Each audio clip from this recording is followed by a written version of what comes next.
Glad you're still with us on Coco this morning. Okay, according to the CDC, more than 3 million older adults visit the emergency room each year due to falls.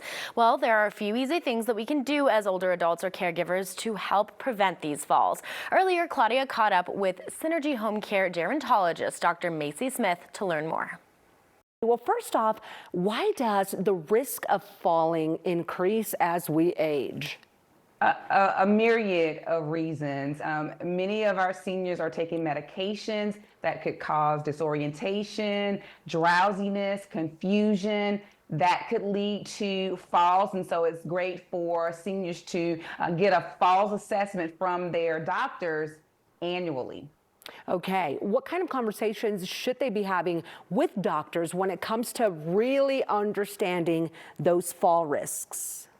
And really, physicians, if they're a geriatrician or if they're caring for the senior population, it should be a part of their routine assessments at the senior's annual examination. And so even though we know that doctors don't remember everything, we're not their only patient, although we like to think so. We're not. It is incumbent upon us as caregivers and also incumbent upon the senior to really recognize some of the fall hazards within their environment so that way they can secure them or remove them to promote a healthy lifestyle for themselves to reduce the risk of winding up in the hospital. A hospital is no place for a senior. If you gotta go, go, but get out of there as soon as possible.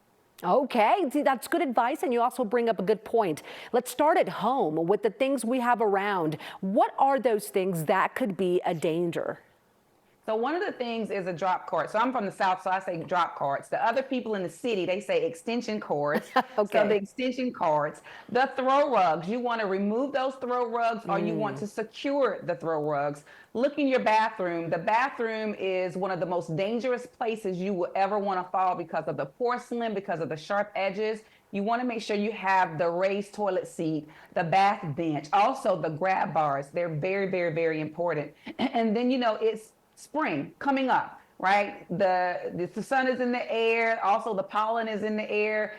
Everybody's wanting to get out. So you want to be sure that you're staying active as an older adult. When you stay active, you're strengthening your muscles, you're improving the coordination, you're improving your balance. Yeah. And you also want to ensure that you're staying engaged with your loved ones, being around people and ensuring that people are around you and being able to assess what you're going through, because somebody else may see some balance concerns that you may not have recognized or either you wanted to push it to the back of your brain. And so you want to be sure that you're staying engaged with family, friends, and loved ones. And Claudia, let's not forget about our eyes. You want to be sure that your eye examinations are up to par, at least annually, but as often as needed. When we look at, as we get older, starting at 40, over 19 million Americans over the age of 40 are dealing with some level of age-related macular degeneration. So it doesn't necessarily mean over the age of 65, because every day we're aging. So you want to make sure your vision is up to par. You want to make sure that the house is well lit so that where there are not any dark spots that could actually increase the person's risk for falls. Okay, all of that is great advice, and we need to hear that again, because these are things that we could forget and then be looking at bad situations. What other kinds of things can we do to prevent those falls, especially as we get out more, Dr. Macie? You want to be sure that you're wearing sensible shoes. I mean, I know you're saying, well, that's common sense. Well, actually, it's not, especially when it comes to the ladies. You may want to invest in the lower heels or the flat heels. They still have some cute flat heel shoes out there.